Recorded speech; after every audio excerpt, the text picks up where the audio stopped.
بسم اللہ الرحمن الرحیم۔ السلام علیکم۔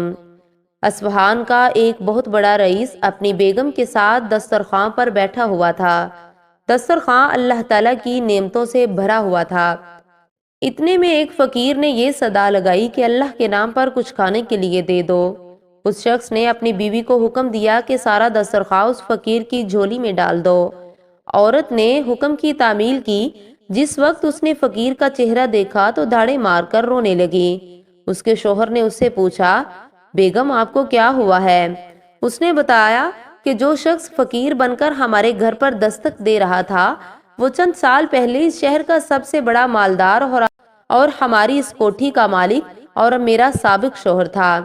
چند سال پہلے کی بات ہے کہ ہم دونوں دسترخوان پر ایسے ہی بیٹھ کر کھانا کھا رہے تھے جیسا کہ آج کھا رہے تھے۔ اتنے میں ایک فقیر نے صدا لگائی کہ میں 2 دن سے بھوکا ہوں، اللہ کے نام پر کھانا دے دو۔ یہ شخص دسترخوان سے اٹھا اور اس فقیر کی اس قدر پٹائی کی کہ اسے لہو لہان کر دیا۔ نہ جانے اس فقیر نے کیا وہ دعا دی کہ اس کے حالات بگڑ گئے، کاروبار ٹھپ ہو گیا اور وہ شخص فقیر اور کلاش ہو گیا۔ اس نے مجھے طلاق بھی دے دی۔ اس کے چند سال گزرنے کے بعد میں آپ کی زوجیت میں آ گئی۔ شوہر بیوی کی یہ باتیں سن کر کہنے لگا، بیگم کیا میں آپ کو اس سے زیادہ تعجب خیز بات نہ بتلاؤں؟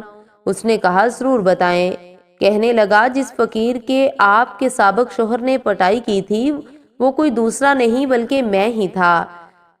گردش زمانہ کا یہ عجیب نظارہ تھا کہ اللہ تعالیٰ نے اس بدمست مالدار کی ہر چیز، مال، کوٹھی، حتیٰ کہ بیوی بھی چھین کر اس شخص کو دے دیا جو فقیر بن کر اس کے گھر پر آیا تھا، اور چند سال بعد پھر اللہ تعالیٰ اس شخص کو فقیر بنا کر اسی کے در پر لے آیا۔